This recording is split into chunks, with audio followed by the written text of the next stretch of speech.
Yep, pressure switch. No doubt about it. That's where a great deal of the leak's coming from. I believe I might have one. Finding it would be the problem.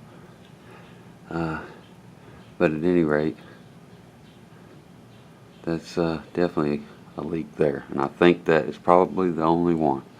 Now, I'm sure over here is fixed, although I've not tested it, but I probably can't get the cap off because I actually, put it on with the JB Weld in it, so I'm sure that is like sealed tight.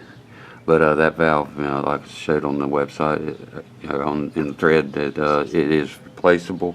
You can buy it. I looked it up in the parts book and got the number, and then was able to find it.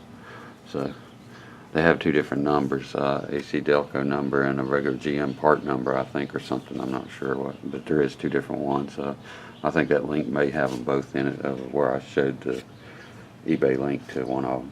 Anyway, hopefully, if I can't run across my pressure switch, I'll be able to get one, but I kind of doubt it.